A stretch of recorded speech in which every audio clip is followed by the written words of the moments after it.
Hello बच्चे, स्वागत है आपका मेरे YouTube चैनल बेटा प्रोफेसर भाटिया में। बच्चे, मेरे YouTube चैनल में आपको क्लास 11 का सारा कंटेंट मिलेगा, चाहे वो किसी भी बोर्ड का हो। क्लास 12 का भी सारा कंटेंट मिलेगा, चाहे वो किसी भी बोर्ड का हो। यानी कि A to Z जितने भी चैप्टर है, जितने भी क्वेश्चन है, जितना भी कंटेंट है, वो सारा का सारा आपको मेरे चैनल में मिलेगा। और साथ के साथ IIT JEE का भी पूरा का पूरा कंटेंट मिलेगा, including the previous year question. तो लाइक करें बेटा मेरे चैनल को, कमेंट करके मेरे को जरूर बताएं कि आपको मेरे जो भी लेक्चर्स है वो कैसे लग रहे हैं। साथ के साथ बेटा सब्सक्राइब करें ताकि आपको मेरी अपकमिंग वीडियोस का पता चलता रहे। एंड शेयर जरूर करें उन दोस्तों को जो क्लास 11th में, क्लास 12th में या IIT JEE की प्रिपरेशन कर रहे हैं। तो चलते हैं, देखते हैं आज के लेक्चर में क्या है। तो आज हम देखेंगे बेटा मैट्रिक्स एंड डिटरमिनेंट सीरीज का लेक्चर नंबर 3, जिसके अंदर बेटा हम देखेंगे question based on a multiplication. And दूसरा टॉपिक हम देखेंगे इसके अंदर ट्रांसपोर्टेशन और transpose of a matrix, transpose of a matrix. तो बेटा मैं हूं प्रोफेसर भाटिया, आपका IIT JEE मैथमेटिकल एक्सपर्ट। चलते हैं बेटा, देखते हैं अपने इन टॉपिक्स को। आइए बेटा चलते हैं अंदर स्लाइड्स पर। तो बच्चे, सबसे पहले मेरे को ये बोल रहा है कि find the matrix A such that, कि मेरे को ये जो रिजल्ट है ना, ये मेरा मतलब ट्रू हो जाए या प्रूव जो भी है। तो अब प्रॉब्लम ये है कि बेटा जो मैट्रिक्स है ना, ये ए मैट्रिक्स है।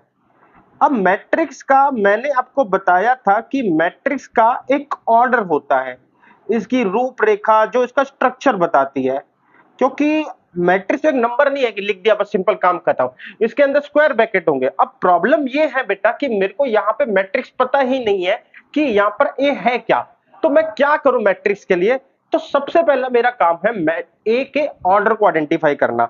तो मैं इसलिए ए के ऑर्डर को बेटा m क्रॉस n नाम देता हूं, m क्रॉस n। अब देखते हैं क्या क्या कंडीशंस है। तो मेरे को ये बेटा मैट्रिक्स है 2 क्रॉस 2 और ये मैट्रिक्स है बेटा 2 रो 3 कॉलम। तो मेरे को ये बोल रहा है 2 क्रॉस 2 की, तो बेटा मेरे को बोल रहा है 2 क्रॉस 2 की मल्टीप्लिकेशन हमें किससे करानी है? m क्रॉस n से। एंड रिजल्ट जो चाहिए मेरे को 2 क्रॉस 3 चाहिए, यानी कि इक्वालिटी इश्यू में है, मेरे को 2 क्रॉस 3 चाहिए। तो सबसे पहली कंडीशन कि अगर मेरे को मैट्रिक्स की मल्टीप्लिकेशन करवानी है, then it must be a necessary कि ये दोनों आपस में बराबर होने चाहिए। तो इससे मेरे को क्या मिल गया बेटा? m इज इक्वल टू 2 मिल गया। अब बचे हुए जो एलिमेंट्स है वो क्या डिसाइड करते हैं? नई मैट्रिक्स का ऑर्डर। तो नई मैट्रिक्स का ऑर्डर क्या हो गया बेटा? 2 क्रॉस n। नई मैट्रिक्स का ऑर्डर क्या हो गया बच्चे? 2 क्रॉस n। अब 2 क्रॉस n जो है 2 क्रॉस 3 के बराबर है, ये क्वेश्चन ने बोला है। तो अगर बेटा 2 क्रॉस n 2 क्रॉस 3 के बराबर है तो n की वैल्यू भी क्या आ गई मेरी? यहां पर 3 आ गई। इसका मतलब है जो मैट्रिक्स A है उसका जो ऑर्डर है ना, वो 2 रो 3 कॉलम का बनेगा। 2 रो 3 कॉलम का मतलब मैं इसके अंदर A B C X Y Z, तो ये मैंने एक मैट्रिक्स बना दी। अब मेरे पास मैट्रिक्स है 1 1 0 1 और दूसरी साइड राइट हैंड साइड है बेटा मेरे पास मैट्रिक्स 3 3 5 1 0 1। तो बच्चे अब मैं कहता हूं 1 की a से मल्टीप्लाई करेंगे देन a प्लस एक्स आ जाएगा। देन बेटा मेरे पास b प्लस वाई आ जाएगा।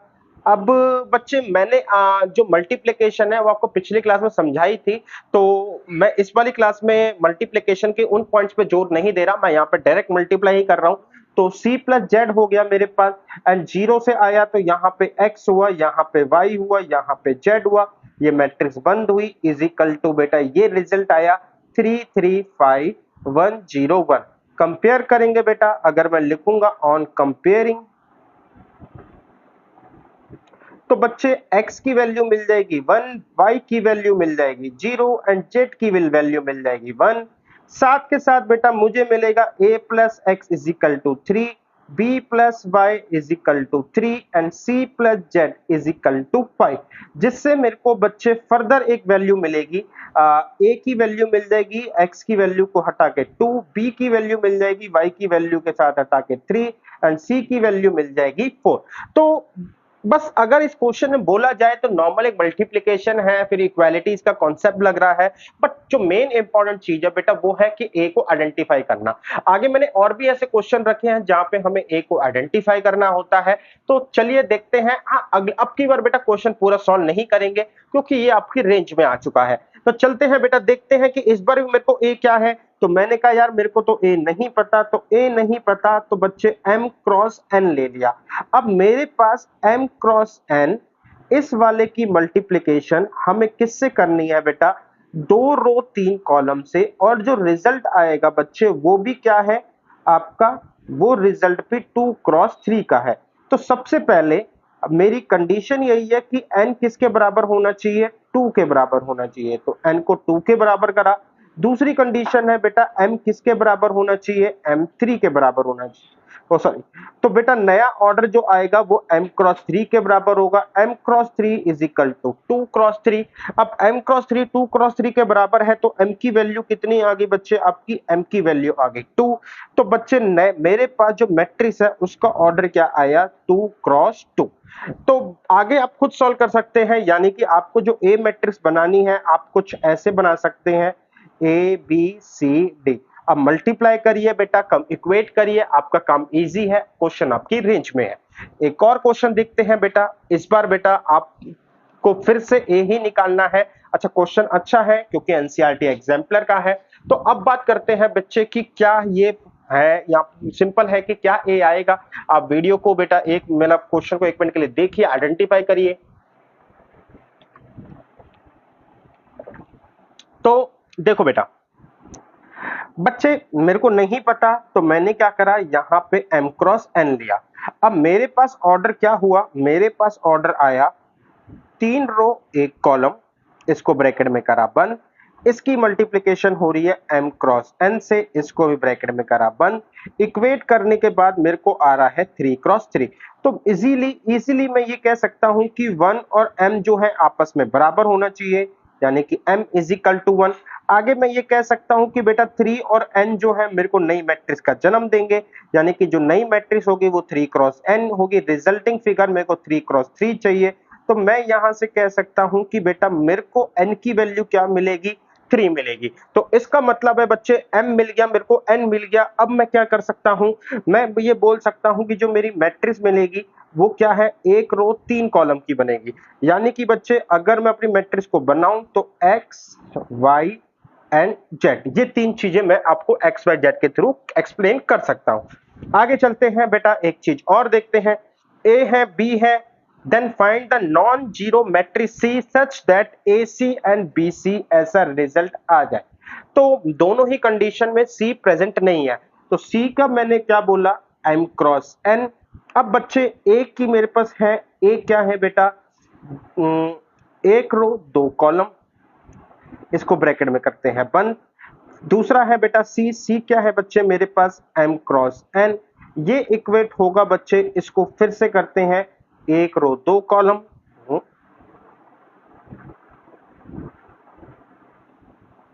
इसको फिर से करते हैं बच्चे 1 cross 2 and m cross n के अंदर। तो बेटा आगे चलते हैं, 1 रो 2 कॉलम m क्रॉस n, 1 रो 2 कॉलम m क्रॉस n। तो रिजल्टिंग फिगर मुझे क्या मिली कि 2 जो है वो m के बराबर है, ठीक है। यहां से भी यही मिला कि 2 जो है m के बराबर है। नया ऑर्डर जो या मेरे पास बचेगा वो बचेगा 1 क्रॉस n, 1 क्रॉस n, और यहां से भी नया ऑर्डर बचेगा बेटा मेरे पास 1 क्रॉस n। तो अब यहां पे बच्चे ये रिजल्ट निकल के आया कि ये दोनों आपस में इक्वल हैं। इसका मतलब ये 1 जो है ये आपका इसके बराबर है, ये n बेटा इसके बराबर है। दैट मीन्स कि बच्चे आपको यहां पर जो ऑर्डर मिला है वो 2 क्रॉस n मिला है। अब ये 2 क्रॉस n का मतलब क्या है कि आप यहां पर n जो है कोई भी ले सकते हो, यानी कि 1 भी ले सकते हो, 2 भी ले सकते हो, 3 भी ले सकते हो। तो मैं आपके एक एग्जांपल के लिए कहता हूं कि मैं ये कहता हूं कि आप जो है ना C को ए बी एक्स वाई ले लो। तो देखो क्या निकल के आएगा, मेरे पास है A और यहां पर है सॉरी C, तो यहां पे C से मल्टीप्लाई करा तो A मेरे पास है बेटा आपका A मेरे पास है बच्चे आपका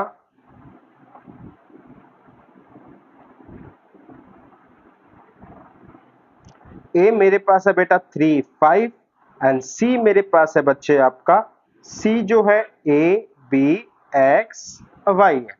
तो 3 को a से मल्टीप्लाई करा बेटा, 3a आ गया मेरे पास, 3a प्लस में 5x, यहां से आ गया 3b प्लस 5y। बच्चे अब यहां से मैंने ब्रैकेट क्लोज करा, यहां पर आए बच्चे, यहां पर आए तो मैंने ये देखा कि b जो है बच्चे आपका 7 3 है। हमने कहा मेरे को b c की मल्टीप्लाई करवानी है, तो b जो है बेटा मेरा यहाँ पे क्या है 7 3 है, एंड c जो है बेटा a b x y है।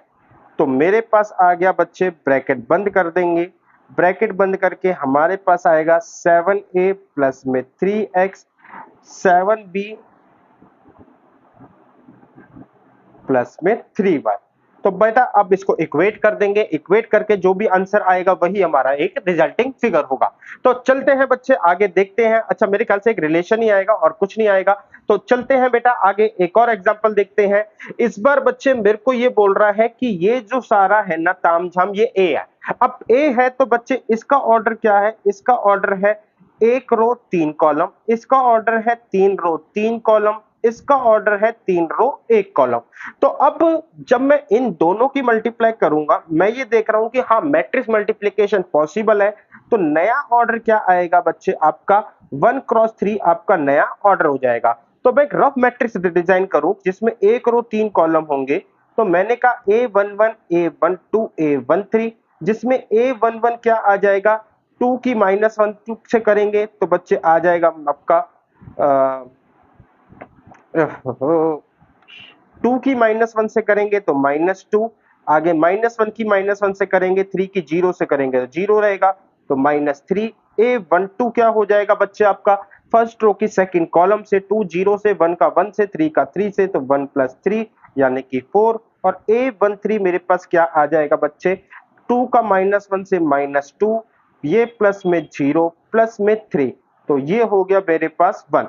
तो मेरे पास ये मैट्रिक्स आ गई जिसका नाम है बच्चे आपका -3 4 1। अब ये मैट्रिक्स बेटा मल्टीप्लाई हो रही है 1 0 -1 से, इसका ऑर्डर है बेटा 1 रो 3 कॉलम, इसका है 3 रो 1 कॉलम। अब ये आपस में बेटा मैच कर रहे हैं, इसका मतलब नई मैट्रिक्स जो होगी वो A1 क्रॉस 1 की बनेगी, यानी कि बेटा जो मेरी नई मैट्रिक्स होगी उसके अंदर एक एलिमेंट आएगा और वो क्या आएगा 1 क्रॉस 1, जिसका मतलब है A11 कैसे निकलेगा आपका फर्स्ट रो की मल्टीप्लाई फर्स्ट कॉलम से कर देंगे, तो -3 इंटू में 1 प्लस में 4 इंटू में 0 प्लस में 1 इंटू में -1, तो -3 -1 -4। तो मेरे पास यही आंसर है बेटा, आगे हम देखेंगे, यानी कि यही मेरे पास क्या निकला है ए निकला है। आगे चलते हैं बेटा हम देखते हैं। तो मेरे पास आया if A is a square matrix of such that, बेटा ये है तो एनसीईआरटी के क्वेश्चंस, बट ये बहुत ज्यादा जो है अगर आप सीबीएसई बोर्ड दे रहे हो तो एमसीक्यूज में बहुत ज्यादा पूछे जाने वाला क्वेश्चन है। अब देखो क्या है बच्चे, i प्लस ए का होल क्यूब जो है मेरे को ये शो करना है 7a प्लस आई है। अब बच्चे होता क्या है, मैट्रिक्स के जो भी मैं रिजल्ट की बात करूं तो मैट्रिक्स के रिजल्ट सबसे पहले कम्यूट प्रॉपर्टी नहीं होती, मैट्रिक्स कम्यूट नहीं होती। लेकिन अगर आपको ध्यान है तो मैंने ना उस पर एक वर्ड भी लिखा था इन जर्नल, यानी कि नॉर्मली मैट्रिक्स कम्यूट नहीं होती, लेकिन अगर केस ऐसा आ जाए कि यहां पे कम्यूट है, तो कम्यूट का मतलब है कि अगर देखो आई मैंने बताया था आपको आइडेंटिटी मैट्रिक्स है, आइडेंटिटी मैट्रिक्स का मतलब ये एक वन की तरह काम करता है मैट्रिक्स के अंदर। अब इस मैट्रिक्स को ए से मल्टीप्लाई कराओ या ए को आई से मल्टीप्लाई करो, घूम फिर के रिजल्ट ए ही आना है। तो क्योंकि अब यहाँ पे ये वाली मैट्रिक्स की ये इसको जो हम खोलेंगे तो इसके अंदर ये मैट्रिक्स एप्लीकेबल होगा या ये मल्टीप्लिकेशन एप्लीकेबल होगा। इसी के कारण हम ये कह सकते हैं कि यहाँ पे जो सिचुएशन है वो कम्यूट है, और कम्यूट है तो मैं ये कह सकता हूं हमारा फॉर्मूला एप्लीकेबल है, जो भी फॉर्मूला होगा वो एप्लीकेबल होगा। तो हमने कहा a प्लस बी का क्यूब का फॉर्मूला होता है a क्यूब प्लस में 3a square b plus 3ab square plus में b का क्यूब। तो बेटा a मेरे पास है a का क्यूब प्लस में 3a स्क्वायर i प्लस में 3ia का स्क्वायर प्लस में बेटा आई का क्यूब। तो बेटा सबसे पहले आई को जितनी मर्जी बार मल्टीप्लाई कर लो आई ही आएगा। ए स्क्वायर की वैल्यू ए है तो बेटा ए स्क्वायर यहाँ पे ए ही होगा।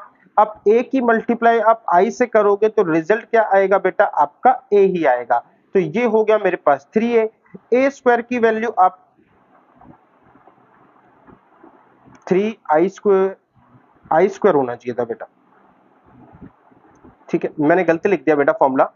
तो यहाँ पे आई स्क्वायर का मतलब बेटा आई ही होता है, आई की ए से मल्टीप्लाई बाहर 3 लिखा हुआ है तो इसकी वैल्यू जो है मेरे पास आ जाएगी 3a, साथ में आई चले जा रहा है। ए स्क्वायर बेटा ए स्क्वायर क्वेश्चन ने बोल रखा है कि ए स्क्वायर की वैल्यू ए है, साथ में मेरे पास लगा हुआ है आई, यहाँ पे 3। तो बच्चे 3a आई का मतलब क्या है, यहाँ पे आपका 3a प्लस में बेटा ए क्यूब का मतलब है ए स्क्वायर इंटू में ए, ये लिख सकता हूं। क्वेश्चन ने खुद बोला है कि ए स्क्वायर की वैल्यू ए है, इंटू में ऑलरेडी ए चल रहा है, ए की ए से मल्टीप्लाई ए स्क्वायर होगी 3a प्लस में 3a प्लस में आई। तो इसका मतलब है ये फिर से हो गया बेटा a प्लस में 3a प्लस में 3a प्लस में आई। तो बच्चे यहां से लेके यहां तक हो गया 7a प्लस में i is equal to right hand side. तो बच्चे यही एक इंपॉर्टेंट चीज थी कि हमारे पास ये फॉर्मूला कब लगाना था, क्योंकि जब हमारे पास पता चले कि ये कम्यूट है तभी हम इस टाइप के फॉर्मूलेस को अप्लाई कर सकते हैं ना। क्वेश्चन इसकी फॉर्मूला पता चल गया, अगर मैं फॉर्मूला नहीं भी बताता तो कैसे खोलते, तो बेटा आई प्लस ए के 3 बार हम मल्टीप्लाई करते, यानी कि आई प्लस ए, फिर होता आई प्लस ए, फिर होता आई प्लस ए। तो बच्चे यहां पर भी जो घूम फिर के रिजल्ट आता वो यही आता। मेन बात कहने का मतलब जब आपको पता चल जाए कि चीजें कम्यूट है तो आप फॉर्मूले को लगा सकते हैं, क्योंकि फॉर्मूला जो है वो कम्यूट रिजल्ट को ही यूज करके बना है। चलते हैं बेटा आगे आगे देखते हैं। तो इसी टाइप का एक क्वेश्चन और है जिसको बोलता है कि सिंप्लीफाई करो अगर आई स्क्वायर ए स्क्वायर जो है वो आई के बराबर है। क्वेश्चन की बातें बिल्कुल पिछले वाले क्वेश्चन की तरह है, क्योंकि उसने कम्यूट पे है। क्वेश्चन आगे कम्यूट होने के साथ साथ क्वेश्चन के अंदर मतलब जो भी सिचुएशंस है वो कम्यूट को करेंगी, इसका मतलब ये फॉर्मूला खुलेगा ही खुलेगा।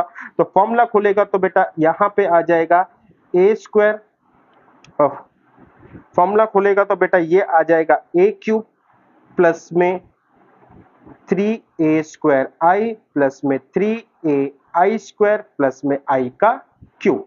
तो ये मैंने इससे बनाया, माइनस बेटा इसको मैं ब्लू से कर देता हूं, ए स्क्वायर, अच्छा माइनस का है बेटा मैंने ध्यान नहीं दिया, तो माइनस का है तो यहाँ पे माइनस हो जाएगा, माइनस का है तो बेटा यहाँ माइनस एंड यहाँ माइनस, माइनस में बेटा ए स्क्वायर प्लस में 3a स्क्वायर आई प्लस में 3a आई स्क्वायर प्लस में बेटा आई क्यूब, माइनस में बेटा ये 7a ऑलरेडी चल रहा है तो इसको एज इट इज चलते रहने देंगे। अब बच्चे धीरे धीरे हम उन्हीं रिजल्ट पे पहुंचते हैं। ए क्यूब का मतलब है ए स्क्वायर इंटू में ए स्क्वायर की वैल्यू आई है तो आई ए से मल्टीप्लाई होगा तो ये क्या बन जाएगा, आपका ए ही बन जाएगा। यहाँ पे बेटा ए स्क्वायर की वैल्यू आई है तो 3i के साथ मल्टीप्लाई होके माइनस 3i बनेगा। यहाँ पे आई स्क्वायर आई है तो मेरे पास 3i बन जाएगा प्लस में 3i, माइनस में आई क्यूब जो है आई के बराबर होगा तो आई। तो इसका मतलब है बच्चे मेरे पास 3i से 3i कट गया, a माइनस आई यहाँ पे मेरे पास रिजल्ट बचा। आगे चलते हैं, यहाँ पर देखते हैं माइनस में a क्यूब है तो a क्यूब का हो जाएगा a स्क्वायर इंटू में a स्क्वायर किसके बराबर है i के, तो i इंटू a के बराबर हो जाएगा, माइनस बेटा ये किसके बराबर है, ये i के बराबर है तो इसका मतलब है बेटा ये हो जाएगा प्लस 3i तो यानी कि 3i प्लस में ये हो जाएगा बेटा आई स्क्वायर आई के बराबर होता है तो 3a।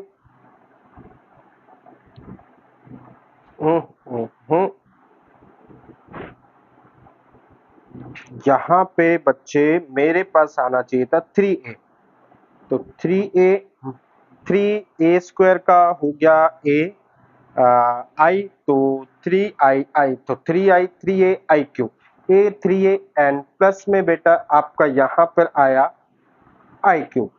तो बच्चे अब यहाँ पर मेरे पास जो है आई क्यूब से आई हो जाएगा, तो मैंने काटा भी गलत है, थोड़ा सा बेटा मैं रफ कर देता हूं यहाँ पर। तो ये हो जाएगा 4a माइनस में 4i माइनस में बेटा ये हो जाएगा 4a plus 4i minus 7a। तो 4a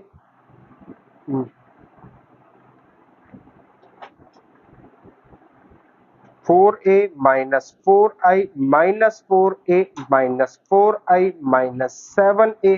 तो मेरे पास आ गया आपका 4a से 4a कट गया, तो मेरे पास बेटा रिजल्ट आया 8a माइनस का 7a। तो 8i माइनस 7a मेरे पास रिजल्ट आया। बेटा कैलकुलेशन में एक बार आप चेक कर लेना कहीं गलती नहीं हो गई हो, क्योंकि मुझे लग रहा है कि एक दो पॉइंट पर मैं थोड़ा सा दिमाग इधर से उधर हो गया था, तो शायद गलती होने के चांसेस भी हो, बट कोई नहीं, क्वेश्चन आपकी रेंज में है, आप रीचेक करोगे आपसे हो जाएगा। इस बार कहता है बच्चे कि मेरे को k की वैल्यू बताओ ताकि ये रिजल्ट जो है वो बराबर प्रूव हो जाए, यानी कि a square is equal to k a minus में 2i2। तो a स्क्वायर का मतलब होता है a इंटू में a, के ए का मतलब है के की ए से मल्टीप्लाई 3 माइनस 2 4 माइनस 2 माइनस में 2 i2 की वैल्यू 1001। तो यहां से बच्चे मेरे को मिला 3k minus 2k 4k minus 2k, यहां से इस ब्रैकेट को बंद करा, माइनस में बेटा 2002। तो इन दोनों को एडजस्ट करा तो बच्चे आपका बन जाएगा 3k minus 2 minus 2k 4k और माइनस 2k माइनस में 2। तो मेरे पास ये एक मैट्रिक्स आ गई बेटा। यहाँ पे जब हम ए स्क्वायर को सॉल्व करेंगे तो a इंटू ए आएगा, तो a इंटू ए को यहाँ पे आपको सॉल्व करके देखना है, देन a इंटू ए का रिजल्ट यहाँ पे रखना है, कंपेयर करना है, आपको k की वैल्यूज मिल जाएगी और सारी वैल्यूज बेटा कॉमन ही आएंगी। मतलब कहने का मतलब 2 वैल्यूज होंगी, 3 वैल्यूज होंगी, जो भी होंगी बेटा सब में सेम ही आएंगी। तो कहीं अच्छा स्क्वायर है नहीं तो बेटा कहीं पर भी, तो इसका मतलब वैल्यूज जो है वो आपकी हर जगह पे सेम आएगी। किसी भी एक वैल्यू से किसी भी एक कंपैरिजन से आप k की वैल्यू को प्रोसीड कर लेना। आगे चलते हैं, देखते क्या है। कहता है find the value x for which matrix produce equal to an identity matrix, यानी कि बच्चे इन सब की मैट्रिक्स को मल्टीप्लाई करने पर मेरे को एक आइडेंटिटी मैट्रिक्स मिलेगी। अच्छा आइडेंटिटी मैट्रिक्स जो है वो किसी भी ऑर्डर की हो सकती है as per the requirement of the question. अब जैसे यहां पर है, ये कहता है कि 3 रो 3 कॉलम है, बच्चे यहां पर भी है 3 रो 3 कॉलम, तो इसका मतलब जो रिजल्ट आएगा वो भी 3 रो 3 कॉलम का होगा। तो यहां से मेरे पास जो रिजल्ट मेरे को लेना है वो i3 लेना है। तो अब बच्चे मेरे को ये मल्टीप्लाई करना है, अगर मल्टीप्लाई आप सीख गए हो डायरेक्ट तो ठीक है, वरना वही अपना पैटर्न फॉलो करना है। 9 एलिमेंट बनेंगे, तो माइनस 2x 0 0 प्लस में 7x, फिर इसके बाद a11 a12 first row second column, यानी कि फर्स्ट रो सेकंड कॉलम ये हो जाएगा बेटा 28x प्लस में 0 7 चौक 28 माइनस 28x। तीसरा हो जाएगा बेटा a13 हो जाएगा 2 7 जा 14x माइनस 7 2 जा 14x। आगे a21 हो जाएगा बच्चे आपका 21 आपका हो जाएगा 0 से 0 0 1 से 0 0 से 0 0। a22 हो जाएगा बच्चे आपका 1 का 14x से 0 1 का 1 से और 0 का 0 से, तो ये 1। 823 हो जाएगा बच्चे आपका सेकंड रो थर्ड कॉलम, तो 0 0 0 0 आ रहा है। तो इसी तरीके से बेटा आपको ये लिखना है। अब आपको जैसे मैं यहाँ पे इतने से बता देता हूँ, जैसे माइनस 2x प्लस 7x आया, यहाँ पे आया बेटा 28x माइनस 28x, यानी कि ये तो 0 हो गया एंड ये भी 0 हो गया, तो हमें इसको सॉल्व लिखने की जरूरत नहीं है, ये आपका 0 हो गया। ऐसे ही करके जब ये पूरा रिजल्ट आ जाएगा तो हमें बेसिकली वैल्यू ऑफ x बताना है, तो हमें सबको पूरा करने की जरूरत भी नहीं है। हम 1 0 0 0 1 0 एंड 0 0 1 करेंगे, तो बच्चे हमारे पास आ जाएगा 2x माइनस 2x प्लस 7, यानी कि बच्चे minus 2x plus 7x is equal to 1। तो मेरे पास आ जाएगा बेटा 5x इज इक्वल टू 1, तो x की वैल्यू हो जाएगी मेरे पास 1/5। तो बस बच्चे मुझे फर्स्ट से ही रिजल्ट मिल गया, मुझे आगे करने की जरूरत नहीं थी। मैं आगे इसलिए थोड़ा समझा रहा था कि आपको पता चले कि मल्टीप्लिकेशन कैसे होती है। चलते हैं बेटा एक क्वेश्चन और देखते हैं। इस बार बच्चे थोड़ा सा क्वेश्चन डिफरेंट है, आप एक बार को देखिए फिर मैं आगे बताता हूं।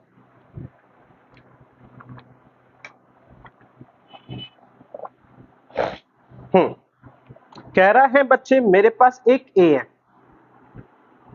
शो करना है a square minus 5a plus 7i is equal to 0। अगर बच्चे ये शो हो जाए तो मेरे को a की पावर 4 भी निकालना है। तो a का मतलब है बच्चे यहां पे मेरे को ये डालना है जो भी a की वैल्यू है, 5a की वैल्यू, 7i की वैल्यू। मैं आपको बता दूं कि इसका जो रिजल्ट है ना वो ट्रू हो जाएगा, रिजल्ट ट्रू हो जाएगा, तो ये मेरे को नहीं बताना। अब use this and find A4। पिछली क्लास में बेटा मैंने एक क्वेश्चन लिया था बट उसका आंसर गलत था, बहुत ज्यादा मतलब कहीं ना प्लस माइनस की गड़बड़ हुई थी, तो मैं इसलिए इस बार इन क्वेश्चन को फिर से लेकर आया हूं। तो बच्चे यहां से मेरे को मिला ए स्क्वायर जो मिल गया is equal to 5a minus में 7i। अब मेरे को बोलते हैं कि a की पावर 4 को निकालो। तो मैंने कहा यार a की पावर 4 तो a स्क्वायर इनटू में बेटा ए स्क्वायर होती है। अब ए स्क्वायर मेरे को पता है क्या होता है, 5a माइनस 7i। यहां पर भी बेटा मेरे को पता है 5a माइनस 7i। बेटा क्योंकि a और i यूज करा है, ये कम्यूट है, तो आप फॉर्मूला अप्लाई कर सकते हैं। फॉर्मूला नहीं भी अप्लाई कर रहे तो भी आपका काम चल जाएगा। देखो 5a की मल्टीप्लाई 5a से करेंगे तो मेरे पास रिजल्ट आया 25a का स्क्वायर। फिर 5a की मल्टीप्लाई किससे होगी बच्चे, आपकी 5a की मल्टीप्लाई 7i से होगी। तो मेरे पास आ गया बेटा माइनस का माइनस 35ai। फिर बच्चे यहां से ये होगा तो माइनस की बच्चे हमारे पास आएगा माइनस का 35ia। एंड देन बच्चे मेरे पास लास्ट में क्या है, ये इससे मल्टीप्लाई होगा तो मेरे पास आ जाएगा माइनस माइनस 49i का स्क्वायर। तो 25a स्क्वायर यानी कि बच्चे 25a स्क्वायर, 35ai 35i है बेटा, ये दोनों सेम है तो 70a हो गया। माइनस में 49i स्क्वायर का मतलब 49i होता है। अगेन बेटा a स्क्वायर की वैल्यू क्या है, 5a माइनस 7i। तो यहाँ पे 25 है, 25 पंजे 125a, माइनस में 25 को 7 से करेंगे तो 5 पे 125 जा रहा है, 6 पे 150 जाएगा, तो यहाँ पे 175i हो जाएगा। माइनस 70a माइनस में 49i। तो इनको जब आप माइनस करोगे, जैसे 125 में 70 माइनस करें तो 70 70 70 70 एंड 60 तो 55, तो ये आ गया बेटा आपका 55a। एंड माइनस में ये माइनस हो रहा है, बड़े कमाल की बात है, माइनस माइनस प्लस, यहां गड़बड़ होगी बेटा। तो 175 और 49 यानी कि लगभग लगभग 50 को हटाया तो माइनस में 126i हो गया। तो a के 4 की वैल्यू जो है ना वो अल्टीमेटली 55a माइनस 126i होगी। तो यानी कि मेरे को जो a निकलेगा वो 55, यहाँ पे 3 1 माइनस 1 2 माइनस में 126 1001। तो जब आप इसको सॉल्व करोगे इससे आपके a के 4 की वैल्यूज मिल जाएगी। तो आप मेरे ख्याल से इस चीज को समझ चुके होंगे। इसी तरीके के बेटा क्वेश्चन जो है मैं एक और लेकर आया हूं। यहां पर भी बेटा a की पावर 3 निकालनी है। तो a की पावर 3 निकालने का मतलब है कि जैसे मेरे को ये पता चल गया, ये देन फाइंड, ये बेटा आपका 0 के बराबर आ जाएगा। तो ये हो जाएगा बच्चे आपका a square is equal to 5a minus का प्लस का 14i। मैं ये मान के चल रहा हूं बेटा आंसर 0 के बराबर आएगा क्योंकि ज्यादातर केस में 0 ही होता है। अगर नहीं है तो एक बार करके देख लेते हैं। तो पहले ए स्क्वायर को निकालते हैं। ए स्क्वायर का मतलब है 3 माइनस 5 माइनस 4 2, एंड फिर से बेटा 3 माइनस 5 माइनस 4 2। तो 3 3 जा बच्चे आपका आ जाएगा 9, 5 4 जा 20, 3 5 जा माइनस 15 माइनस का 10, 3 3 जा 9 माइनस प्लस 20, 3 5 जा माइनस 15, 5 2 जा माइनस 10, 4 3 जा माइनस 12, 2 4 जा माइनस 8। यहाँ पे आ जाएगा बेटा 5 4 जा 20 एंड 2 2 जा 4।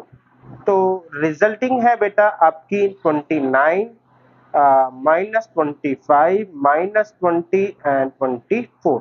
अब ए स्क्वायर में से 5 है माइनस करना है, यानी कि इसमें से 29 -25 -20 एंड 24, इसको बेटा 5 से ए की मल्टीप्लाई करेंगे तो ये हो जाएगा 5 3 जा 15 -25 एंड ये हो जाएगा बेटा 5 4 जा -20 एंड 5 2 जा 8। तो अगर मैं इन दोनों को माइनस कर रहा हूं तो ये दोनों आपस में सेम है, कट जाएंगे, ये दोनों आपस में सेम है, कट रहे हैं। अब 29 में से 15 माइनस करेंगे तो यहाँ पे आएगा 14 और यहाँ पे भी आएगा आपका 14 10। ओके, यहाँ पे बेटा गड़बड़ आई है, 5 दूनी 10 आएगा। तो 14 0 0 14। अब माइनस में इसमें 14 आई करेंगे तो आई की वैल्यू 1 0 0 0 1 होती है, तो रिजल्टिंग फिगर 0 आ जाएगी। यानी कि बेटा 0 आएगी तो आपका ए स्क्वायर ये रहा। अब मेरे से बोल रहा है कि आपका अगर ए स्क्वायर ये रहा तो ए के क्यूब की वैल्यू क्या होगी? तो ए का क्यूब जो होगा उसको मतलब हुआ ए स्क्वायर इंटू में ए स्क्वायर जो है मेरा क्या है बेटा 5 है प्लस 14i, इसकी मल्टीप्लाई ए से करेंगे तो फिर से 5a स्क्वायर प्लस में 14ia। 14ia का मतलब 14a ही हो गया, क्योंकि i और a की मल्टीप्लाई a ही प्रोड्यूस करेगी। 5a स्क्वायर a की वैल्यू मेरे को पता है 5a प्लस में 14i। थोड़ा सा क्लियर करके चलते हैं। 5a स्क्वायर की वैल्यू मेरे को पता है 5a प्लस 14i प्लस में बेटा 14ia का मतलब a ही हो गया। तो ये हो गया बच्चे 25a प्लस में 14 इंटू में 5, 14 इंटू में 5 12 पंजे 60 70i होता है बेटा, प्लस में 14a हो गया। तो 14 और 25 39a प्लस 70i हो गया। तो आपको a क्यूब निकालना है तो आपको कुछ नहीं करना, 39a की वैल्यू यहां डालनी है प्लस 70i की वैल्यू आपको यहां डालनी है, तो बस आपका a की पावर क्यूब आ जाएगा। एंड द सेम बेटा यहां पर भी शो डेट की कह रहा है। अच्छा, इसमें एक छोटी सी इंपॉर्टेंट पॉइंट बता दूं कि ये जब x की फॉर्म में है तो एल्जेब्रिकली रिप्रेजेंट कर रहा है, लेकिन जब जैसे ही हम इसके अंदर fa डालेंगे, यानी कि मैंने मैट्रिक्स डाला तो 4i का स्क्वायर 4i प्लस 7 यहाँ पे कुछ नहीं होता, क्योंकि अलजेब्रा में अगर मैं बात करूं तो 7 इंटू में 1 होता है। तो मैट्रिक्स में 1 का काम कौन करता है? तो 7 के साथ हमारे पास i हमेशा आएगा। तो ये इंपॉर्टेंट बात थी। यहां से आप देखोगे तो आपके पास जो भी है आपका ये 0 के बराबर आएगा। जब 0 के बराबर आएगा तो मुझे ये पता चल जाएगा ए स्क्वायर की वैल्यू 4a माइनस 7 आई है। आपको a की पावर 5 निकालनी है। कैसे निकालोगे? सबसे पहले a की पावर 4 निकालोगे। कैसे? a square into A square करके। फिर आप a की पावर 5 पर आओगे। a की पावर 5 पे आने का मतलब a की पावर 4 इंटू में a। तो जो भी आपका a की पावर 4 निकलेगा वो यहाँ पे आपका पुट होगा, और जो a है वो उससे मल्टीप्लाई होगा। a से मल्टीप्लाई होके कुछ स्क्वायर की टर्म बनेगी, जैसा पिछले क्वेश्चन में हुआ था, वही चीज यहाँ पर डलेंगे। तो उम्मीद करता हूं बेटा आप ये क्वेश्चन कर लेंगे। आगे चलते हैं। इस पर कहता है सॉल्व द मैट्रिक्स इक्वेशन। तो मुझे मैट्रिक्स की इक्वेशन को सॉल्व करना है। जब भी वर्ड इक्वेशन आए तो आपके पास left hand side and right hand side दोनों अवेलेबल होती है। इस तरीके के क्वेश्चंस हमने कर लिए हैं बेटा, जहां पे आपको मैंने ऑर्डर बताया था। तो जिसका इसका ऑर्डर है एक रो 3 कॉलम और 3 रो 3 कॉलम। तो जो भी इन दोनों के थ्रू मल्टीप्लाई से आएगा वो होगा 1 रो 3 कॉलम। तो अगर मैं 1 रो 3 कॉलम को देखूं तो 1 1 जा 1, 2 2 जा 2, 4 एंड 1। तो पहला होगा 6, 1 2 का 2, बाकी दोनों 0 तो 2, एंड तीसरा होगा 1 2 1 जा 2 एंड 1 1 जा 1, 2 तो 2 और 2 4। तो ये आ गया। अब इसके साथ में मेरे पास है 0 2 x इज इक्वल टू 0। तो ये है बेटा 1 रो 3 कॉलम, ये है बच्चे आपका 3 रो 1 कॉलम। तो 3 से 3 चले जाता है। अब मेरे को चाहिए होता है 1 इंटू में 1, यानी कि 1 रो 1 कॉलम। तो सीधा सीधा इसकी मल्टीप्लाई इससे हो रही है, तो मेरे को मिलेगा 6 0 जा 0, बेटा प्लस 2 का 4 प्लस में 4x, तो ये तीनों आपस में ऐड होंगे इज इक्वल टू बेटा जीरो का मतलब यहाँ पे जीरो मैट्रिक्स से है, यानी कि मैट्रिक्स की वो फॉर्म जिसके अंदर सारे एलिमेंट जीरो होते हैं। डिपेंड करता है बेटा ऑर्डर क्या होगा, जैसे क्वेश्चन की रिक्वायरमेंट है वही इसका ऑर्डर होगा। तो मेरे पास आ जाएगा बच्चे कंपेयर करने पर 4x plus 4 is equal to zero, तो x की वैल्यू हो गई -1। क्वेश्चन इजी था लेकिन मेरे को मल्टीप्लिकेशन दिखानी थी, इसलिए मैंने इस क्वेश्चन को उठाया है। आगे चलते हैं बेटा, यहां तक के जितने भी मल्टीप्लिकेशन के अच्छे क्वेश्चंस थे मैं सारे कवर करे हैं।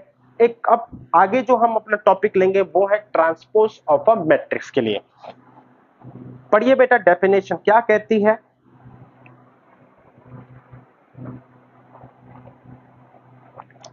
अकॉर्डिंग टू डेफिनेशन ए जो है कोई मैट्रिक्स है जो स्टैंडर्ड फॉर्म में दे रखी है, जो m क्रॉस n मैट्रिक्स में है, देन ट्रांसपोज ऑफ मैट्रिक्स को हम इस तरीके से शो करते हैं as n cross m matrix such that कि आपका रिजल्ट ये हो जाएगा।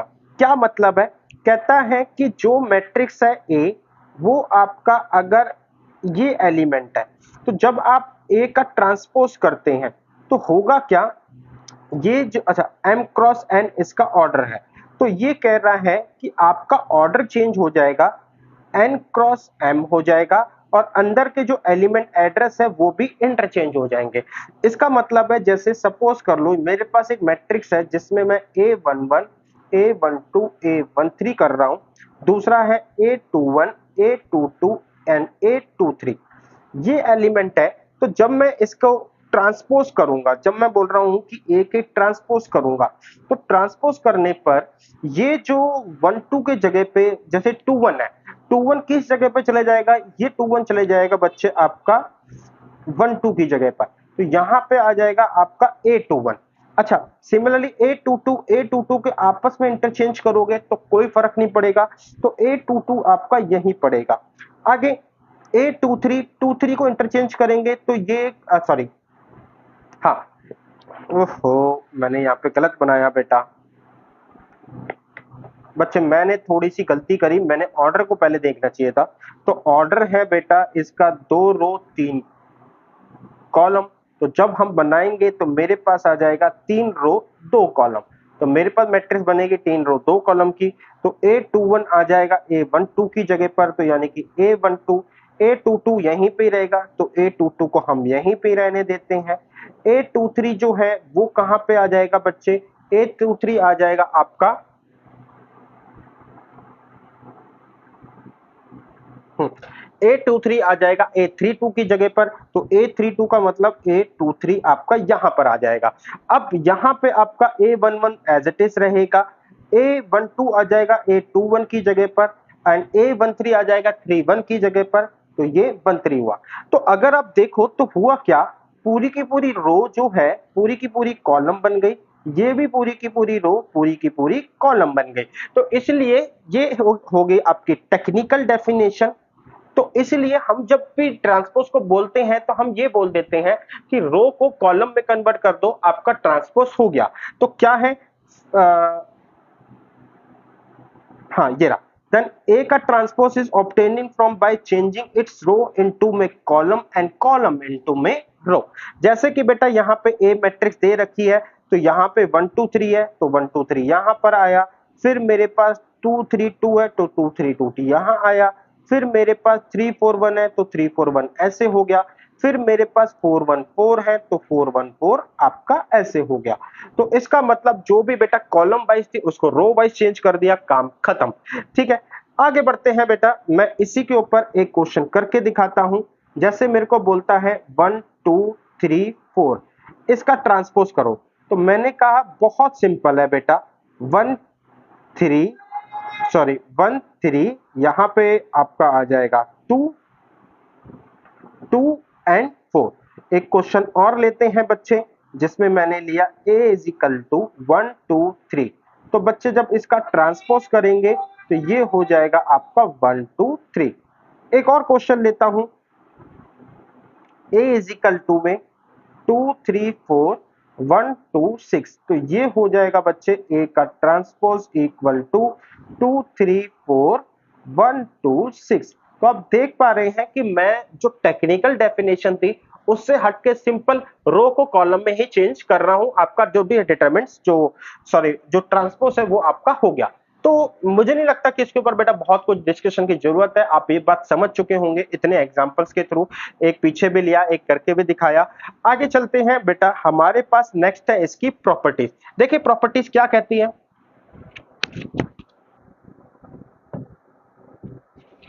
तो बेटा प्रॉपर्टीज जो है मेरे को ये कहती हैं कि सबसे पहली प्रॉपर्टी कि ए का ट्रांसपोज करोगे तो वापस से ए आ जाएगा। अब लॉजिकली सोचो बच्चे, हम ये कह रहे हैं कि बच्चे कि आप माइक क्यों नहीं लग रहा।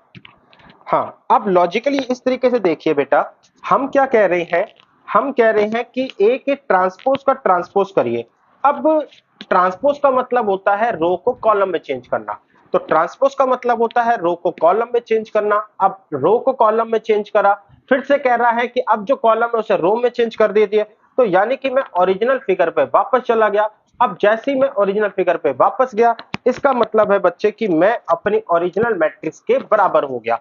तो इसलिए पहली प्रॉपर्टी एक ए से मल्टीप्लाई जो है आपका, आई थिंक यहां से आप समझ चुके होंगे कि दूसरी प्रॉपर्टी है कि अगर ए और बी सेम ऑर्डर की है, तो ए और बी अगर बेटा आपकी सेम ऑर्डर की है, तो इसका मतलब है कि अगर ए प्लस बी का ट्रांसपोज है, तो ए प्लस बी का ट्रांसपोज जो होगा वो इंडिविजुअली ट्रांसपोज के बराबर होगा।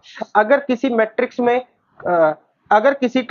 में के ए की पावर का ट्रांसपोज करते हैं, यानी कि के से मल्टीप्लाई करके हम ट्रांसपोज करते हैं, तो आप क्या कर सकते हैं, यहां पे के को बाहर ले एंड पहले ट्रांसपोज कर ले, बाद में के से मल्टीप्लाई कर ले। यानी कि मल्टीप्लाई करने के बाद ट्रांसपोज करें या ट्रांसपोज करने के बाद मल्टीप्लाई करें, रिजल्ट सेम रहेगा। चौथी प्रॉपर्टी मेरे को बोलती है कि A and B are two matrix such that A B undefined, तो ए बी का ट्रांसपोज बी के ट्रांसपोज ए के ट्रांसपोज के बराबर होगा। यानी कि जब एज अ ट्रांसपोज हम ब्रैकेट को खोलेंगे तो हमारा उल्टे ऑर्डर में खुलेगा, और इसी को जनरलाइज किया जाता है कुछ इस तरीके से। तो हमेशा ध्यान रखना कि अगर बेटा ब्रैकेट के ऊपर ट्रांसपोज है तो वो उल्टे ऑर्डर में खुलेगा। इनको प्रूव करने के लिए बेटा अब एज सच बहुत ज्यादा रिक्वायरमेंट नहीं थी, इसलिए मैंने कोई प्रूविंग यहाँ पर नहीं करी, क्योंकि एआईजे वगैरह करते हैं जहां पे हम ट्रांसपोज वगैरह दिखाते हैं कि चीजों को चेंज करते हैं, रेलिवेंट नहीं है, थोड़ा सा पेचीदा भी था एंड तो इसलिए मैंने इसको चीजों को अवॉइड करा, लेकिन जहां पे जरूरत होगी उसको डेफिनेटली करूंगा। अब मेरे सामने कुछ क्वेश्चंस हैं। क्वेश्चंस क्या है, पहली बात ये कहता है कि मेरे पास एक ए है, find the value of theta satisfying the equation. आप एक थीटा की वैल्यू निकालिए जो इसको सेटिस्फाई करती हो। यानी कि बच्चे सबसे पहले मेरे को ट्रांसपोज निकालना है, तो यहां आ गया cos थीटा, ये प्लस का sin थीटा, यहाँ माइनस का sin थीटा, और ये cos थीटा हो गया। अब मुझे क्या करना है, ए और ए के ट्रांसपोज को ऐड करना है, तो एक और ए के ट्रांसपोज को ऐड करूंगा तो cos theta minus sin theta sin theta, और ये cos थीटा हो गया। अब बच्चे इसके बाद मैं इसमें ऐड कर रहा हूं क्या, cos theta minus, transpose add करना है, cos थीटा, यहां पे बेटा मैंने sin थीटा ऐड करा, यहां पे माइनस sin थीटा, और ये मेरा cos थीटा। ये बेटा I2 के बराबर है। I2 का मतलब है आइडेंटिटी मैट्रिक्स 1 0 0 1 के बराबर है। अब यहां से देखो तो ये दोनों आपस में कट रहे हैं, तो इसका मतलब जो हम दोनों को ऐड करेंगे 2 cos थीटा 0 0 2 cos थीटा मिलेगा। अब यहां पे ये किसके बराबर है बेटा, 1 0 0 1 के बराबर है, तो यानी कि बच्चे 2 cos थीटा किसके बराबर हो गया, 1 के। cos थीटा की वैल्यू जो हो गई वो 1/2 हो गई। उम्मीद करता हूं बच्चे, अच्छा cos थीटा की वैल्यू 1/2 है, तो थीटा क्या होगा। अब बेटा बहुत इंपॉर्टेंट बात यहां पे समझना कि हमें अब थीटा का आंसर क्या देना होता है। कई बार जो है हमें थीटा जो है एक स्टैंडर्ड फिगर में देना होता है कि यार मैं 90 डिग्री के अंदर दे दिया थीटा, तो जैसे ये प्लस है तो मैंने 90 डिग्री के अंदर दे दिया कि थीटा की वैल्यू जो है यहाँ पे π/3 यानी कि 60 डिग्री पर होगी। लेकिन कई बार क्या होता है वो एक जनरल सॉल्यूशन मांगता है। जनरल सॉल्यूशन क्या होता है कि जहां पे cos थीटा को है, cos y एक वैल्यू है, यानी कि अल्फा से कंपेयर किया जाता है, यानी कि एक एंगल से कंपेयर किया जाता है। तो जो मेरे पास आता है theta is equal to 2n pi plus minus यहाँ पे अल्फा होता है, तो अल्फा की वैल्यू यहाँ पे मेरे को pi by 3 plus minus 2n pi is equal to theta. तो कभी कभार वो है ना जनरल सॉल्यूशन की फॉर्म में देता है, कहता है कि आप यहाँ पे पाई जो मर्जी डाल लीजिए, आपका आंसर यही रहेगा। तो 2n पाई यानी कि आप देखो तो यहाँ पे अगर मैं 0 डाल दूं तो प्लस की आपकी वैल्यू जो हो जाएगी पाई बाय 3 आएगी, एंड माइनस की पाई बाय 3 पर भी यही सेम सॉल्यूशन होगा। तो आप कई बार देखोगे तो बुक में एन की फॉर्म में भी आंसर हो सकता है। कई बार आपको अगर आप 12th क्लास में हो, आपके नॉर्मल सीबीएसई बोर्ड है, तो आप जनरली पाई बाय 3 को ही फिगर आउट करोगे।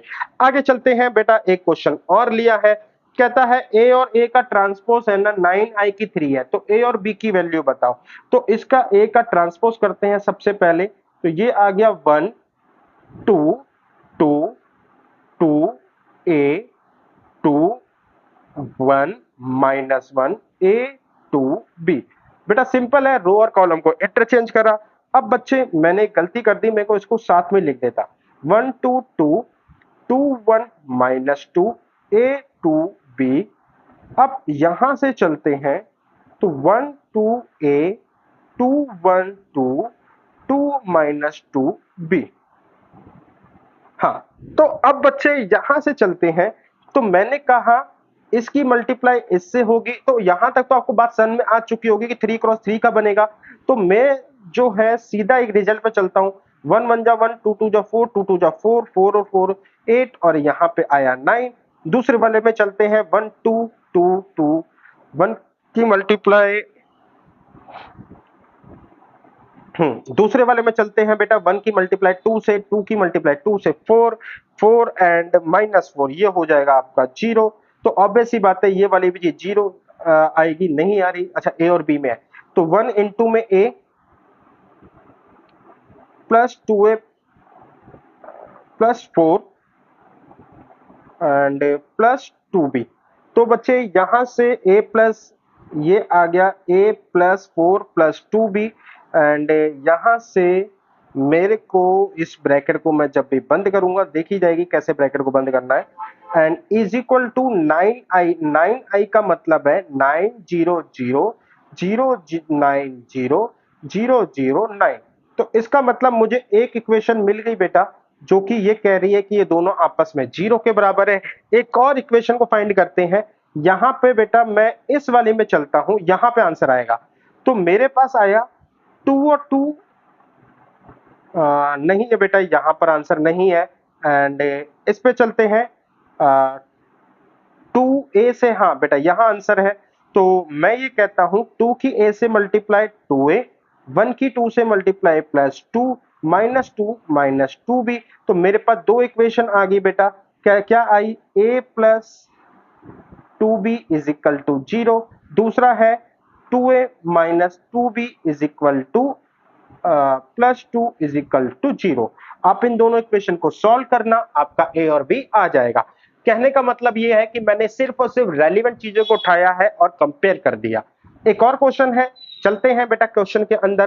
कहता है कि एक्स वाई जेड की वैल्यू फाइंड करो अगर ये और इसका ट्रांसपोज जो है i3 के बराबर है।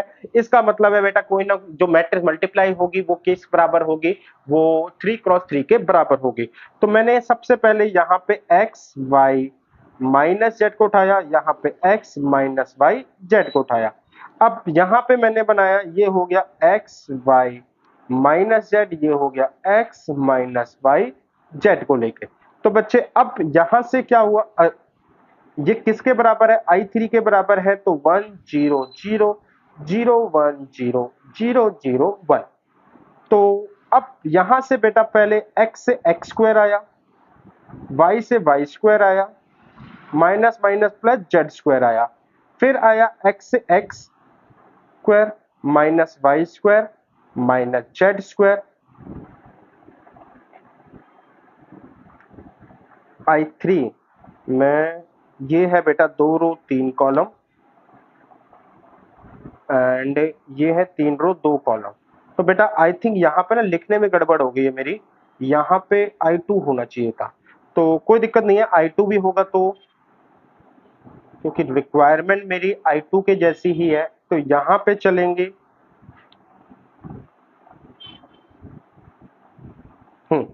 तो अब दूसरे वाले में चल, पहला हो गया बेटा फर्स्ट रो फर्स्ट कॉलम, दूसरा अब यहां से आएंगे तो ये हो जाएगा बच्चे मेरे पास x square minus y square minus z square, और ये हो जाएगा बच्चे आपका x square minus y square minus में जेड स्क्वायर। मैंने गलत ले लिया बेटा, एक सेकंड बच्चे, मैंने गलत ले लिया है। तो नीचे वाला जो होगा x square minus y square minus z square x square plus y square and plus z square. तो ये बेटा आपस में बंद हुए इज इक्वल टू 1 0 0 1। तो बच्चे x का स्क्वायर प्लस y का स्क्वायर प्लस z का स्क्वायर मेरे पास 1 है, दूसरा है x square minus y square minus z square is equal to 0। अब प्रॉब्लम ये हो गई बेटा, find the value of x y Z.